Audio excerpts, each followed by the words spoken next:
గురువుగారు, కల్పవృక్షము, కల్పతరువు ఈ రెండు ఒకటేనా, వేరు వేరా? వీటి ప్రత్యేకత ఏంటి? రెండు వేరు. సర్వసాధారణంగా లోకంలో తరువు, వృక్షము, చెట్టు ఇట్లా పేర్లు చెబుతూ ఉంటారు. కల్పతరువు వేరు, కల్పవృక్షం వేరు. కల్పవృక్షం మనం ఏది అడిగితే అది ఇస్తుంది. కల్పతరువు మనకు ఏది మంచియో అది మాత్రమే ఇస్తుంది. అడిగిన ప్రతిదీ ఇవ్వదు కల్పతరు. అందుకనే భాగవతంలో నిగమ కల్పతరోర్గళితం ఫలం సుఖముఖాద్ అమృతద్రవ సంయుతం పిబత భాగవతం రసమాలయం అని ఓ శ్లోకం ఉన్నది. అక్కడ కల్పతరోహు అని వర్ణించారు. కల్పతరు అది. వృక్షం మనం ఏదడిగినా ఇస్తుంది కదా. అందులో మంచి ఉండవచ్చు, చెడు ఉండవచ్చు, చెప్పలేం మనం.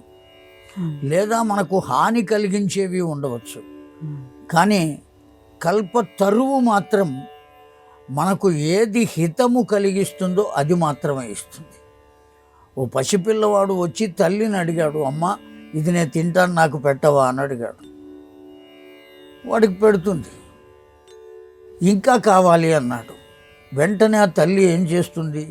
నాన్న ఎక్కువ తినకూడదు, అజీర్తి చేస్తుంది, అనారోగ్యం కలుగుతుంది, మళ్ళీ 2 రోజులు ఆగిన తర్వాత తిందువు కానివి అని చెబుతుంది.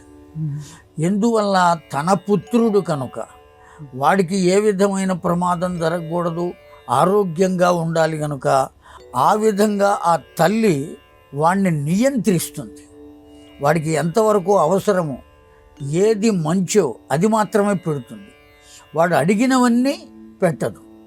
అలాగా కల్పతరువు మనం ఏది అడిగితే అది ఇవ్వదు. మనకు ఏది హితము కలిగిస్తే అది మాత్రమే ఇస్తుంది. కల్పవృక్షము ఏది అడిగినా ఇస్తుంది.